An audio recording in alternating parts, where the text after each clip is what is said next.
What are the environmental considerations for big game fishing? If you're an avid angler or just curious about the impact of big game fishing, you're in the right place. Let's explore the environmental considerations that come with this popular sport.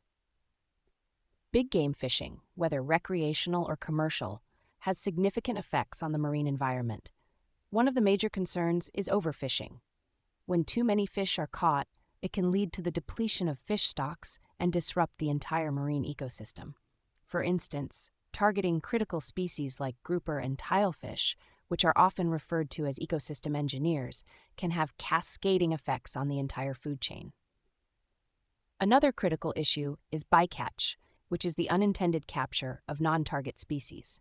This can include marine mammals, birds, and other fish that are not the intended catch. Bycatch can account for a significant portion of the marine catch, with some studies indicating it can be as high as a quarter of all marine catch. These animals often die from injuries or exposure after being returned to the ocean. Fishing gear itself is a major environmental hazard. Lost or abandoned fishing gear, known as ghost nets, can continue to catch marine life for years. These nets, made of plastic and nylon, do not decompose and can kill over 100,000 whales, dolphins, seals, and turtles annually. In fact, fishing nets account for 86% of the large plastics in the Great Pacific Garbage Patch. Bottom trawling, a common method in commercial fishing, involves dragging large nets along the ocean floor. This practice can destroy coral reefs and other habitats, causing long-term damage to the ecosystem. It can remove up to 25% of an area's seabed life in a single run, affecting biodiversity and the overall health of the marine ecosystem. Pollution is another significant concern. Fishing activities contribute to ocean pollution through the use of plastic-made fishing gear that wears down and breaks apart into microplastics. These microplastics can end up in the seafood we consume, posing health risks to humans and other marine life. Recreational fishing also has its environmental impacts. While it might seem less harmful than commercial fishing, recreational fishing can account for a substantial portion of fish caught, especially in regions like the United States.